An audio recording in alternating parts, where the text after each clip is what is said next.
Cut day is obviously a massive day. Dreams are coming true. Yeah. You were a second-round pick? Yep. Second-round pick, so you knew you were making a team. Uh-huh. You kind of knew you were making a team. For me, pick 222. I was in a punting competition with Tim Masthay, who was certainly a better punter than me at that time. Whenever he got released before, I think, our first preseason game, or maybe our second preseason game, I forget what it was kind of handed off for me to be the guy. Mm-hmm. And they wasted a draft pick on a punter, so a lot of people told me I was safe. But I was having some days of practice where I was like, I don't know if I'm safe. And so when that last cut day came, a lot of kickers and punters were getting released from teams. When I found out I made the team, I was ecstatic. I was so pumped. I was so thankful. I thought about my journey. I mean, it was like a full moment for me to take in. But then really the work just begins. For you, was there ever a time during those cut days where a perspective was put in place because you have lunch with a guy and then all of a sudden you go to a meeting and then he's cut and you never see him again? That's the first time a lot of these rookies have to deal with any of this type of stuff. Yeah, it's tough because, you come from college where you're going to have your class there for 4 or 5 years. You build that brotherhood and then you get into the league and you realize how much of a business it is.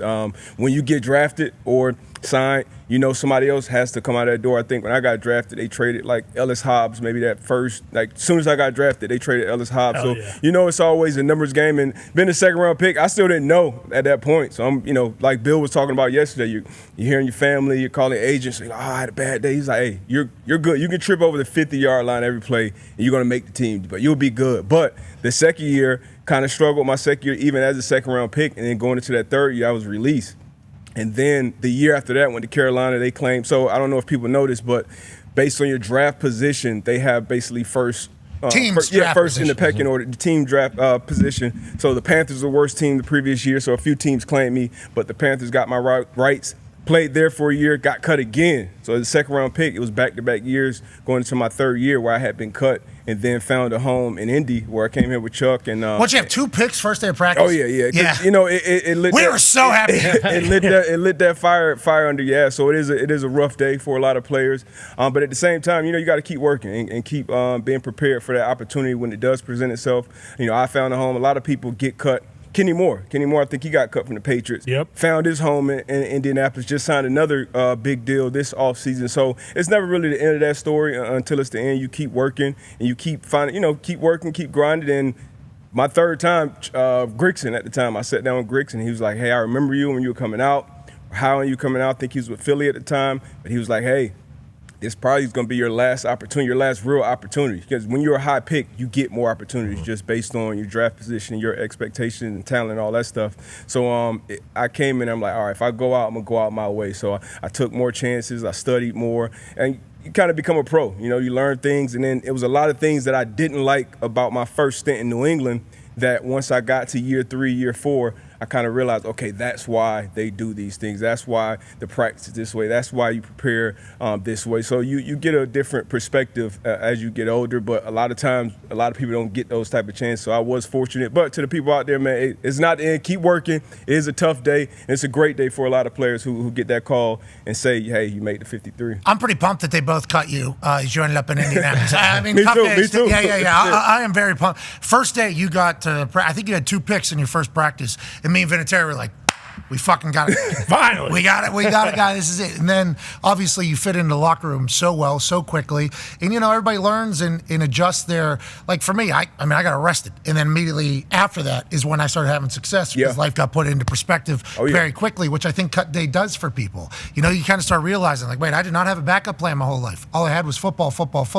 But to your point, UFL still exists, right? UFL still giving a lot of jobs. CFL still giving a lot of jobs. Teams have more practice squad spots than they've had in the past because of COVID. It's not over for everybody, but some of you need to look in the mirror and realize it probably is. Yeah. You kind of, once you get to that to this level, you realize it's a different ball game really quick. You got to bring it. You got to bring it every day. You got to bring it every year because even as you get older in the league, you start to pay attention to the draft a little more. You start to pay attention to who's going where. And as you mentioned, it's going to be a lot of guys hitting the street today at 4 o'clock. So as you mentioned with these other teams, hey, I'm thin in the O-line. It becomes a numbers game. So it's not that a lot of times it's not that you're not good enough to make a team, but hey, we got some injuries at wide receiver, we got some injuries at corner.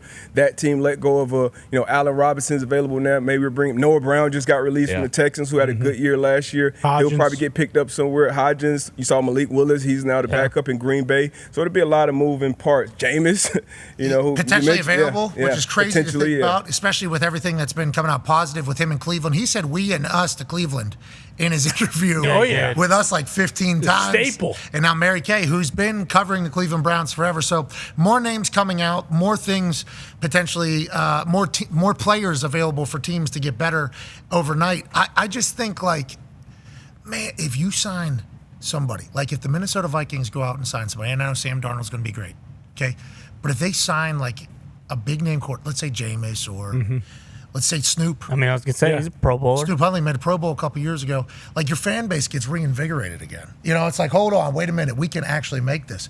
But if you're a player that's potentially sitting on the edge of the bubble, you want to see as little talent as possible hit the I want everybody to be cropped that gets waived or gets cut, because to your point about the numbers game, we'd have a linebacker or something that was like very good at special teams, rookie. Like, I would like this guy to be on my teams or whatever. They're like, well, we got good linebackers. We don't have a lot. Somebody just got hurt in the corner room.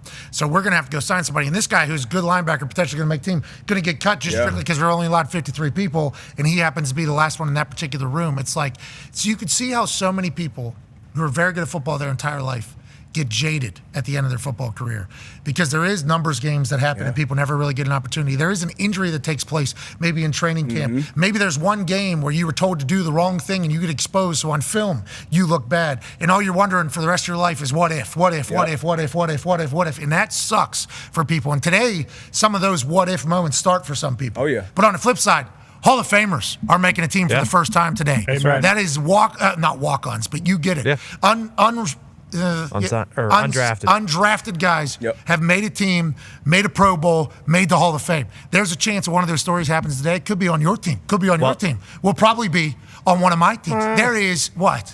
I mean, probably not. But, I mean, when you're talking about New England, probably. Derek Brackett, one of the greatest of all time, straight out of Rutgers. What do you... For the Steelers, the guy out of West Virginia, Beanie Bishop, who's undrafted, who's going to be the starting nickel, I think, who's going to make the 53 today. I cannot believe he was undrafted, by the way. Made a lot of plays for the West Virginia Mountaineers. Can't wait to get down there on Friday. That should be an absolute... Was Victor Cruz undrafted? Yeah.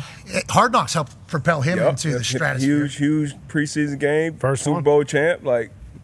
Hey, good luck to all the players, and congrats. And thank you for your commitment to football throughout your entire life if you don't make a team, you know, and still great sport, taught you a lot of things. You have a head start on everybody else because you did play football. Mentally, they got you. Physically, you'll be able to take care of yourself. You just need to apply everything from the world of sport and football into your regular life if you are done. And if you're not done, hey, good luck and go take advantage of the opportunity. You're getting a head start on everybody with the amount of money you're about to make for playing a kid's sport. Kid's sport, king's ransom. Chuck McConnell used to say it all the time. Get to, don't have to. And it's like, well, a lot of people are getting to make money off of this. So we should be as well in this entire thing.